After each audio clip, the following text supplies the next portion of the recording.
Você já imaginou o Brasil se tornando uma potência industrial no século XIX, rivalizando com a Europa? Pode parecer um sonho distante, mas um homem quase conseguiu transformar isso em realidade sozinho. O nome dele era Irineu Evangelista de Souza, mais conhecido como Barão de Mauá, enquanto a elite do império só pensava em café, cana-de-açúcar e trabalho escravo. Mauá olhava para o futuro e via chaminés, ferrovias e um Brasil moderno e inovador. Ele foi, sem dúvida, o maior e mais ousado empreendedor que o nosso país já viu. Um verdadeiro visionário que remou contra a maré para arrastar o Brasil para a modernidade. A história dele é uma saga de genialidade, ambição, conflitos e, infelizmente, de uma queda trágica. Mas o seu legado continua vivo e nos ensina muito sobre o potencial que o Brasil sempre teve. Hoje, vamos mergulhar na incrível jornada do homem que construiu um império do nada e que, por um breve momento, foi mais rico que o próprio Império do Brasil. Para entender a mente de Mauá, precisamos voltar à sua origem humilde. Nascido no Rio Grande do Sul em 1813, ele ficou órfão de pai muito cedo e, aos 9 anos, foi enviado ao Rio de Janeiro para trabalhar. Começou como um simples caixeiro, um garoto de recados,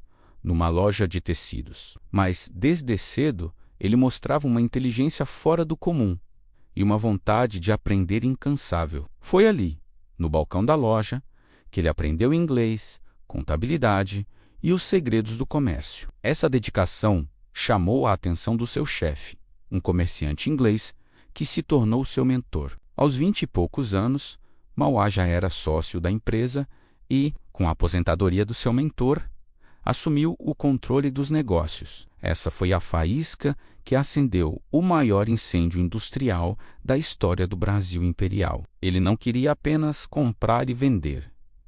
Ele queria construir, criar, transformar. A década de 1850 foi a Era Mauá.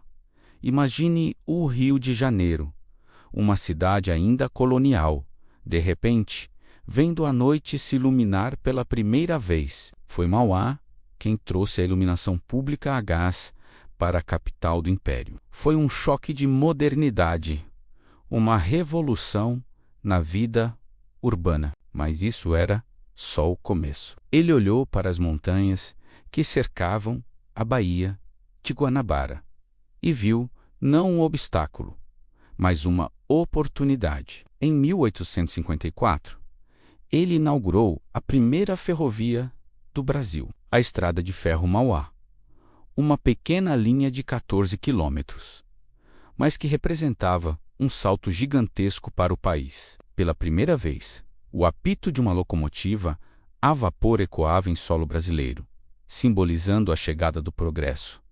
Essa ferrovia não era apenas um feito de engenharia. Era uma declaração de que o Brasil podia sim abraçar a tecnologia e a indústria. Enquanto a ferrovia cortava a paisagem, outro gigante industrial nascia em Niterói. Mauá fundou o estaleiro Ponta da Areia. E não era um estaleiro qualquer. Ele se tornou o maior complexo industrial da América Latina naquela época. De lá saíam navios a vapor, caldeiras, guindastes e todo tipo de maquinário pesado. Pense nisso.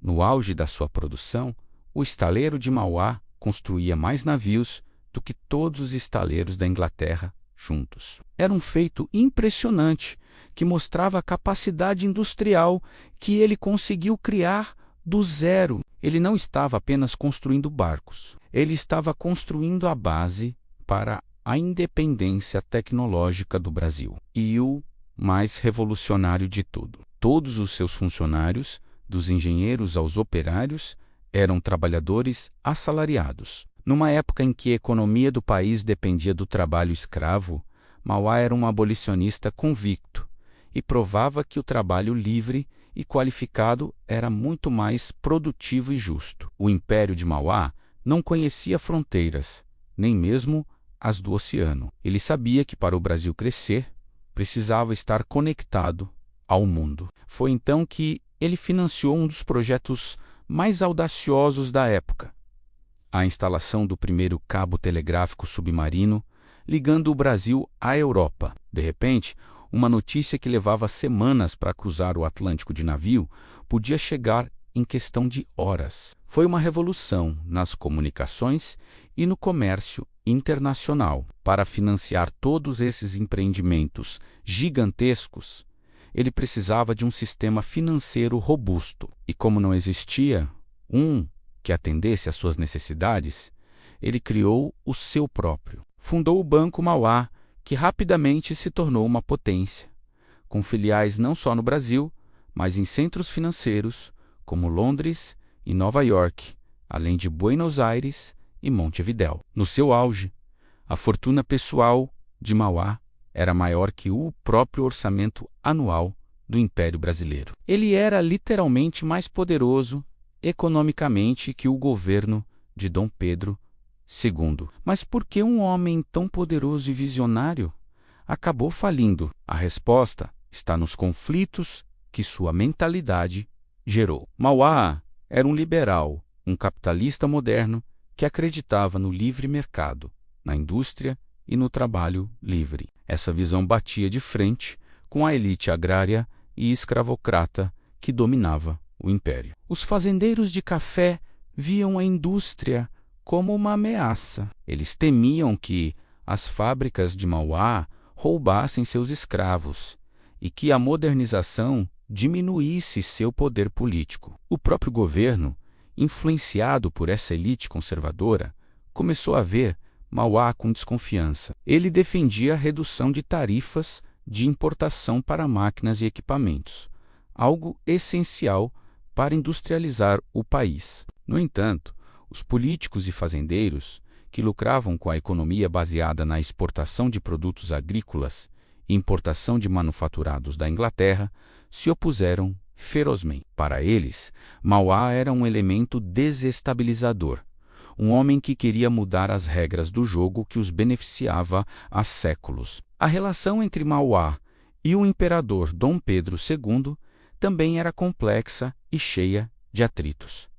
Eles representavam dois mundos opostos. Dom Pedro II era um monarca cauteloso, um intelectual aristocrata que via o progresso com uma certa desconfiança e preferia mudanças lentas e graduais. Mauá, por outro lado, era um capitalista agressivo, impaciente, que queria transformar o Brasil da noite para o dia. Suas personalidades e visões de mundo eram incompatíveis. Há relatos de que o imperador se sentia desconfortável com o poder e a riqueza crescente de Mauá, vendo-o como uma espécie de poder paralelo dentro do império. Essa falta de sintonia entre o maior empreendedor do país e o seu governante foi fatal. Mauá precisava do apoio do Estado para seus projetos grandiosos, mas em vez disso, encontrou resistência, burocracia e, em muitos casos,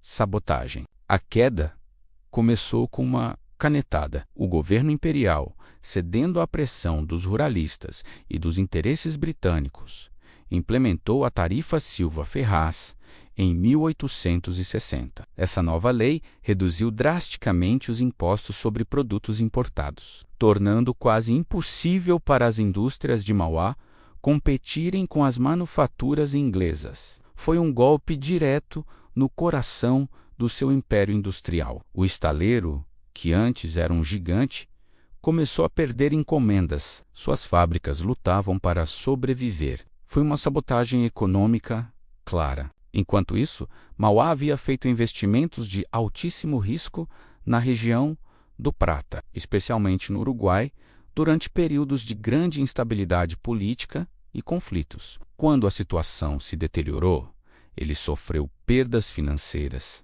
enormes. A combinação de sabotagem política interna e maus investimentos externos criou uma tempestade perfeita. O Banco Mauá sofreu uma corrida de saques e, em 1875, o império ruiu.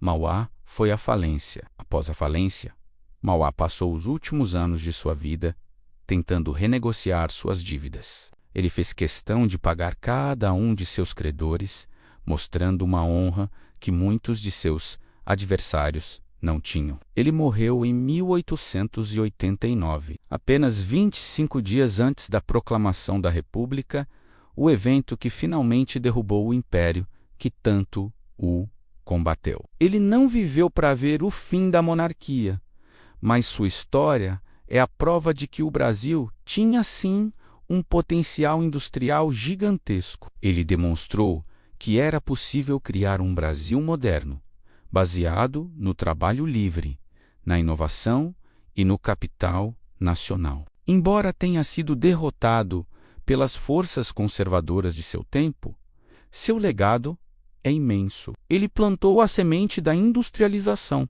que só floresceria décadas mais tarde. Hoje, Irineu Evangelista de Souza, o Barão de Mauá, é reconhecido oficialmente como o patrono da indústria brasileira. Sua trajetória nos lembra que, muitas vezes, os maiores obstáculos ao progresso de uma nação não estão fora, mas dentro dela. A saga do Barão de Mauá é uma lição poderosa sobre visão, coragem e os desafios de se ser um agente de mudança. Ele sonhou com um Brasil que ainda hoje lutamos para construir, um país industrializado, justo e inovador. A história dele não deve ser vista como um fracasso, mas como a história de um pioneiro que estava décadas à frente do seu tempo. Ele abriu caminhos, quebrou paradigmas e, mesmo na derrota, deixou um mapa para o futuro.